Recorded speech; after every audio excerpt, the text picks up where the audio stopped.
सो present में रहा तो पास्ट अगर रिपोर्टिंग वर्ब है तो पूरा प्रेजेंट पास्ट हो जाता है। पर ध्यान बच्चों को रखना पड़ता है जब पास्ट टेंस है, अगर सिंपल पास्ट है यानी रिपोर्टिंग वर्ब पास्ट और रिपोर्टिंग स्पीच सिंपल पास्ट, तो सिंपल पास्ट का हमको पास्ट परफेक्ट टेंस में हमें चेंज करना पड़ता है। एक बार और रिपीट कर रहा हूं मैं जो मैंने आपको बताया था, अगर रिपोर्टिंग वर्ब यानी ये जो सेड रहता ये से होता, टेल होता, तो हमें रिपोर्टिंग स्पीच में कोई बदलाव करने की जरूरत ही नहीं है, जो चल रहा है चलने दो, जो टेंस है वो ठीक है।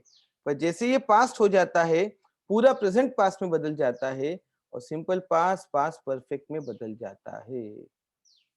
ठीक है, past continuous past perfect continuous में बदल जाता है। दो चेंज बहुत इंपॉर्टेंट है। पास्ट टेंस में सबसे ज्यादा बच्चों को दिक्कत जाती है, प्रेजेंट का पास्ट करना सबको ध्यान रहता है, पर कई बार सिंपल पास्ट का पास्ट परफेक्ट करना और पास्ट कंटिन्यूअस का पास्ट परफेक्ट कंटिन्यूअस करना ये ध्यान में नहीं रहता।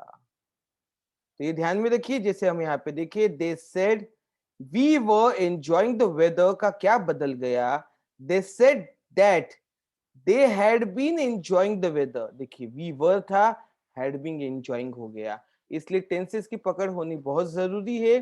टेंसेस में कंफ्यूजन रहेगा तो यहाँ पे भी कंफ्यूजन हो जाता है। पास्ट परफेक्ट रहा तो कोई बदलाव की जरूरत नहीं, जैसे हमने थर्ड पर्सन की बात की थी वहीं से आगे चला जाता है। पास्ट परफेक्ट में कोई चेंज की आपको कोई जरूरत नहीं है, जो जैसा है वैसे ही रहता है। She said I had visited doctor, she said that she had visited doctor. यहाँ में जब चेंज की न चेंज करने की बात कर रहा हूं तो सिर्फ टेंस की बात कर रहा हूं, प्रोनाउन और बाकी चेंजेस आएंगे। ठीक है, समझ में आ गया। फ्यूचर में क्या बदलेगा, फ्यूचर में विल रहा तो वुड हो जाएगा, इतना ही ध्यान रखना है। I will study, he would study. अभी ही क्यों हो गया, क्योंकि आए था, यहाँ पे ही था। ये तो आप लोगों को अच्छे से समझ में आ गया कि प्रोनाउन की चेंजेस समझ में आ गए, कई एग्जाम्पल भी मैंने दे दिए हैं। और विल का हो जाएगा वुड। अब टेंसेस पे ही हमारा फोकस रहेगा। विल बी का वुड बी, यानी विल तो वुड हो गया, विल हैव का वुड हैव। ये ध्यान रखिए, आगे पीछे बी लगे या हैव लगे, कुछ भी लगे, विल का वुड हो जाना चाहिए, बाकी कोई बदलाव नहीं आता है। ठीक है, अब विल की तरह बाकी भी चेंज हो जाते हैं। Got it. जैसे शेल का क्या होगा, शुड। ये एक छोटा सा आपको टेबल मिल जाता है। विल का वुड, शेल का शुड, मे का माइट, कैन का कुड। ये आपको एक टेबल मिल भी जाता है। वो टेबल आप मॉडल ऑक्सिलरी का इंटरनेट से देख लीजिएगा, आपको शेयर भी कर लूंगा। मैं आपको देखने के लिए इसलिए कह रहा हूँ, आपकी भी थोड़ी तो तैयारी होनी चाहिए, थोड़ा तो आपने भी इन्वॉल्वमेंट दिखाना चाहिए। अगला रूल देखते हैं, चेंजेस टेंस का जो है अगला rule. The tense of reporting speech may not change if reporting speech is a universal truth. अब हम कह रहे बदल रहा है, पर अगर वो यूनिवर्सल ट्रूथ है तो थोड़ा मुश्किल हो जाता है, तो नहीं बदलता। जैसे he said mathematics is a science, कि मैथमेटिक्स साइंस है। अब ये तो यूनिवर्सल ट्रूथ है ना, मैथमेटिक्स इज अ साइंस, तो इसको मैथमेटिक्स वाज अ साइंस नहीं बोल सकते आप, ये ध्यान रखना। मैथमेटिक्स इज अ साइंस ही होगा, कोई बदलाव नहीं आएगा। Sun rises in the east, तो सन को राइज करके नहीं आप कर सकते, सनराइजेस का सनराइजेस होता ही रहेगा, उसमें बदलाव नहीं आएंगे। Tense doesn't change because reporting speech is universal truth. Through this reporting verb belongs to the past, though the reporting verb belong to the past tense, भले ही पास्ट टेंस का रिपोर्टिंग वर्ब हो, रिपोर्टिंग स्पीच में कोई बदलाव आना नहीं चाहिए। ये बात ध्यान रखना जब यूनिवर्सल ट्रूथ की बात हो रही हो। Everybody is okay with this, हाँ या ना? अरे हाँ या ना? Yes sir. ठीक है। सो अब कुछ शब्दों के बदलाव आते हैं, दिस इज इंपॉर्टेंट। ये तो टेबल स्क्रीनशॉट बना लो और याद कर लो। Words indicating nearness of time place in indirect speech are changed into those indicating distance. अभी क्या चेंजेस है, तो टाइम और प्लेस वाला जो है वो indicating distance when converting to indirect speech.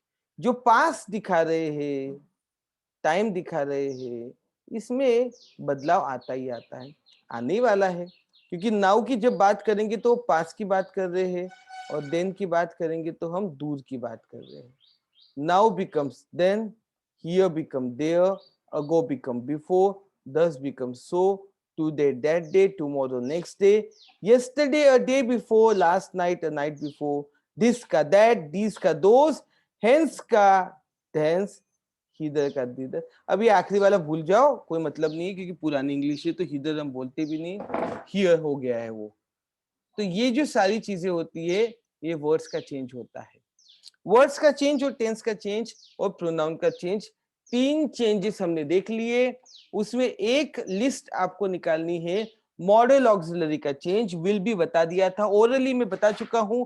Will की तरह शेल का शुड होता है, कैन का कुड होता है, मे का माइट होता है। बाकी के चेंजेस नहीं किए तो भी ठीक है। और ये आपको एक लिस्ट मिल भी जाती है, थोड़ी मेहनत खुद भी कीजिए इनडायरेक्ट स्पीच में। अब सबसे इंपॉर्टेंट चेंज, जिसमें सबसे ज्यादा गलती होती है, वो है सेंटेंस फॉर्म का। प्रोनाउन बच्चे कर लेते हैं, टेंस बच्चे कर लेते हैं। अब सबसे ज्यादा गलती होने वाला फॉर्म, चार फॉर्म है। पहला फॉर्म है असर्टिव, जिसको हम स्टेटमेंट कहते हैं, डिक्लेरेटिव फॉर्म। जैसे हमने पहले ही बताया, असर्टिव, इंट्रोगेटिव, इंपरेटिव, एक्सक्लेमेटरी, चार प्रकार है। असर्टिव के रूल्स क्या है देख लीजिए। The reporting verb in this form are generally a verb of saying and is changed into tell, told in the indirect speech। कहने का मतलब, इसमें जनरली हम देखेंगे तो टेल करके प्रेजेंट के फॉर्म आते हैं, उसको पास में कन्वर्ट करना चाहिए असर्टिव में। ये ध्यान में रखिए कैसे है, जरा हम और इसको डिटेल में देखते हैं। Sometimes the following words are used to give clearness of meaning, जैसे inform, state, reply, answer, remind, declare, remark, assure. यानी हर वक्त टेल है तो उसका टोल्ड या से का सेडन नहीं हो जाएगा। क्लियरली हमको बताना पड़ेगा कि क्या उसने इन्फॉर्म किया है या स्टेट किया है, रिप्लाई किया है, यानी इमोशंस हमें बताने पड़ेंगे। क्यों ये जरूरी है? जब सामने वाला खुद सुनता है तो वो शब्दों में सुनता है, वर्ड्स के साथ फीलिंग कन्वे हो जाती है। पर ये फीलिंग जो तीसरा व्यक्ति बता रहा है उस तरीके से नहीं बता पाता, इसलिए उसको वर्ड्स का यूज करके फीलिंग को कन्वे करना पड़ता है। ये एक्सक्लेमेटरी में सबसे ज्यादा काम में आता है। तो कैसे होगा ये, देखिए। हम बात कर रहे डायरेक्ट स्पीच में, Jamia said brother I am going. अब ये सेड का टोल्ड हो गया, क्योंकि जामिया की टूनिंग बताने की है, सिर्फ नॉर्मल बोलने की। आई एम गोइंग, मैं जा रही हूँ, क्लियर बताए तो इसलिए सेट का टोल्ड हुआ। ये फीलिंग बच्चों को समझ में आनी चाहिए कि Jamia told her brother that she was going. Okay, एक चीज और ध्यान में रखिए, यहाँ पे कॉमा और इन्वर्टेड कॉमा निकल के दैट से रिप्लेस किया गया है। किससे रिप्लेस किया है? दैट। अब बच्चों को क्या लगता है हर जगह दैट आना चाहिए, नहीं। इसको मैं कनेक्टर कहता हूँ, दैट को मैं क्या कहता हूँ? कनेक्टर कहता हूँ। तो यहाँ कॉमा इन्वर्टेड कॉमा को कनेक्टर बोलो या रिप्लेसर बोलो, जो भी आपको बोलना है, मैं कनेक्टर या रिप्लेसर कह देता हूँ। ये कॉमा इन्वर्टेड कॉमा निकला तो इससे रिप्लेस भी किया जा रहा है। और यहाँ पे Jamia told her brother that, तो आई एम गोइंग वाला जो बात है ना, ये इसके बाद कनेक्ट किया जा रहा है। तो मैं एज ए रिप्लेसर और कनेक्टर दोनों जब मैं इसको बता रहा हूँ, उसका रीजन ही ये है, क्योंकि मैं कहीं ना कहीं आपको ये समझाना चाह रहा हूँ कि कॉमा इन्वर्टेड कॉमा चेंज होगा तो किस चीज के साथ जुड़ने के बाद आगे का सेंटेंस आपको लिखने की जरूरत है। अगला सेंटेंस देखते हैं। Nelson said to his granny, क्या बोला? I have never fear anything here. तो ये भी उसने टोल्ड किया। Nelson told his granny that he had, अब देखो हैव का हैड हो गया, he had never seen fear anywhere, there होना चाहिए। ठीक है, तो ये यहाँ पे हमने समझ लिया, एक चीज समझ ली कि हमने असर्टिव में क्या किया। तो एक नहीं से ज्यादा दो चीजें समझी है।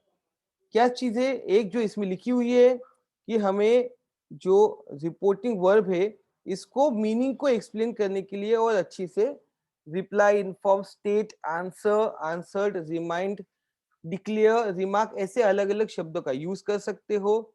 और टोल्ड तो सबसे ज्यादा पॉपुलर है। दूसरा, हमें एज अ कनेक्टर और रिप्लेसर दैट का यूज करना पड़ता है। रिप्लेस किसको कर रहा है? कॉमा, इन्वर्टेड कॉमा को रिप्लेस कर रहा है दैट। और वो कनेक्ट कर रहा है रिपोर्टिंग जो वर्ब का जो सेंटेंस है और रिपोर्टिंग स्पीच उसको कनेक्ट कर रहा है। अगले इससे आपको और अच्छी से समझ में आएगा जब हम इंपरेटिव फॉर्म की बात करते हैं। इंपरेटिव फॉर्म यानी कमांड, रिक्वेस्ट और एडवाइस या सजेशन को एक्सप्रेस करने वाला फॉर्म को इंपरेटिव फॉर्म बोला जाता है। इंपरेटिव फॉर्म थोड़ा सा इनकम्प्लीट रहता है, जैसे open the door, please help me, learn your lesson. ये इंपरेटिव फॉर्म कहलाता है। ठीक है।